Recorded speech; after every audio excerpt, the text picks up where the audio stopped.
Say hello to the BMW 1 Series M Coupe.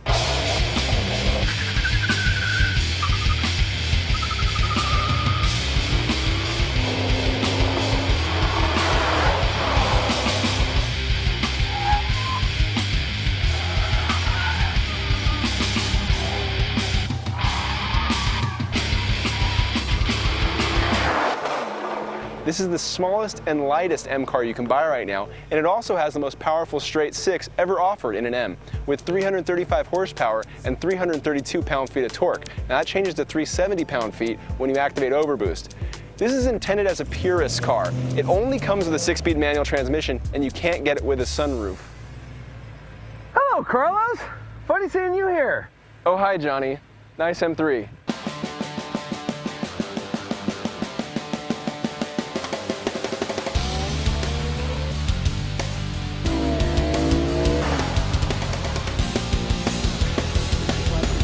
I see you brought the kiddie version.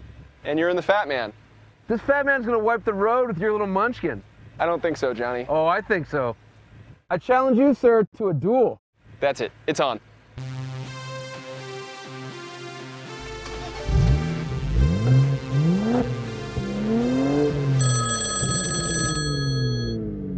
Hello?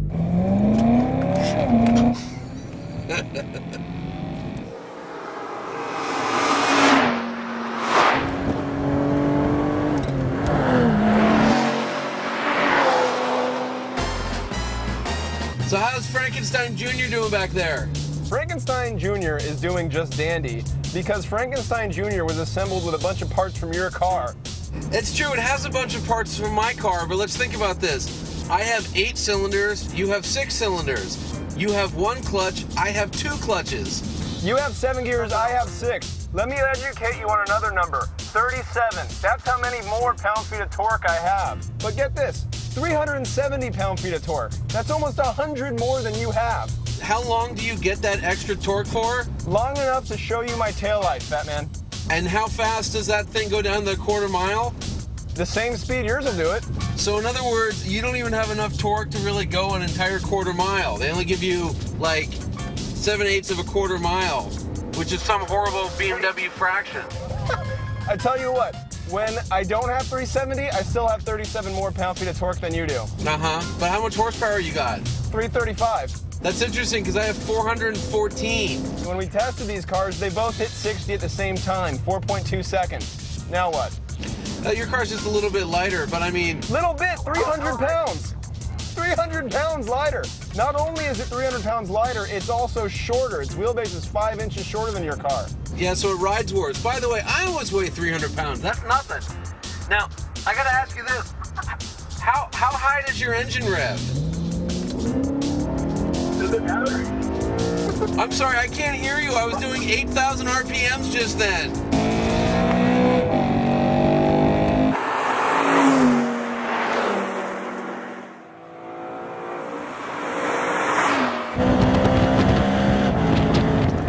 While you're busy, playing with your twin clutches, I got a 6-speed manual. It's the only transmission that comes in this car. This is a total purist enthusiast car. BMW is even comparing this to the E30 M3. When's the last time that fat pig got compared to an E30 M3? Oh, come on, man. I'm driving the future. You're driving the future? Yeah. How is that thing the future? This has 2 turbochargers.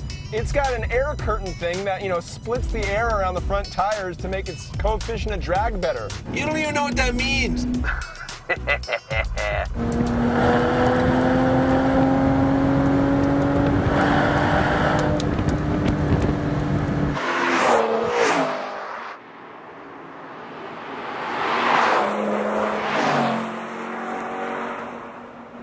You think a current M car is like a race car? Have you checked the weight on that M3? It's 3,500 pounds. Yeah, well, this is a very civilized street car. That's the problem with it. It's a very civilized street car.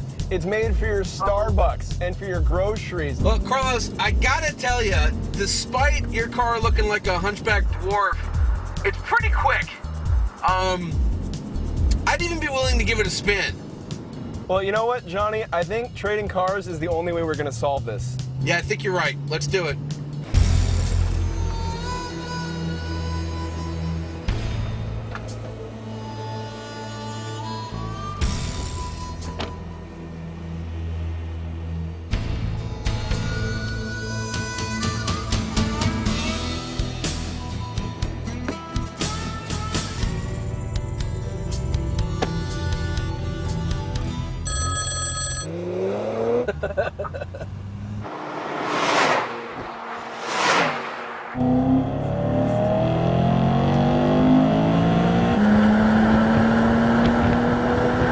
So, Johnny, I gave you a lot of flack for this twin clutch DCT transmission, but why didn't you tell me it has metal paddles? These things are so much fun to play with. Yeah, I gotta tell you too, I mean, even though this shifter sort of feels like you're working a plunger through a dirty toilet, there's so much torque in third gear that you really don't need other gears.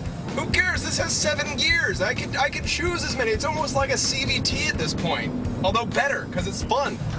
Yeah, and I like how tossable this thing is. Shift lights? This thing has shift lights. Yeah, but what about this 1 Series Coupe M or whatever the hell they're calling it? Like, this thing is it's just great. It's like a little, not go-kart, but like, it's just fun. Johnny, I have a button that says power.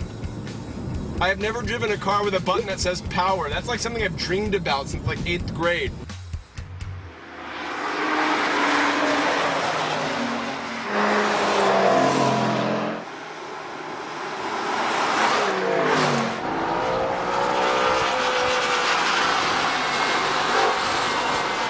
You know, Johnny, I kind of get what you're saying. I'm looking at that 1M in the rear view, and it kind of makes me want to rip this mirror off the windshield. Really? Here's the thing though, from behind the wheel, who cares what this car looks like?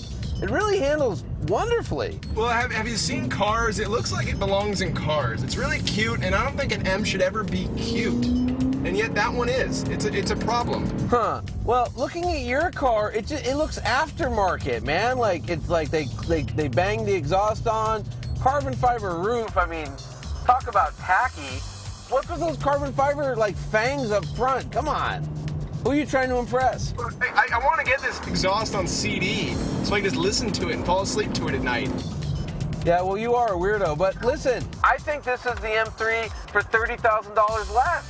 Of course it's going to feel like, you know, at M3 at times because it's using the same suspension as this car. But it's missing the heart, the engine, and it really needs that in order to shine. This is the last naturally aspirated, high-revving V8 we'll see in an M car. And it's kind of sad because this engine is so fantastic. I don't even know how it made to production, the way it reacts, and the way it sucks down fuel and all that. But you know what? I don't care. It's worth that money.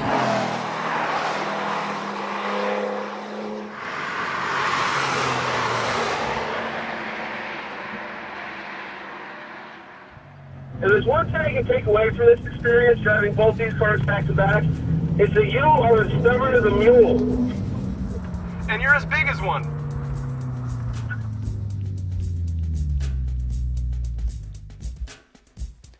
Johnny, Carlos, what do you think? I have to be honest. I'm a little surprised by how much I like the 1 Coupe M Series. Really? Do tell. Yeah, it's very fast, much faster than I expected. It's got very good steering, very good handling, good brakes, excellent grip. Sounds okay. I think its problem is that M badge, because when you go to the M3, instead of being very good, it has excellent sound, it has excellent steering, it has excellent handling, it has excellent grip. It's a superlative car that I'm still gonna be talking about in like 20 years. So, what do you think? Well, it's weird that you say that because I completely agree.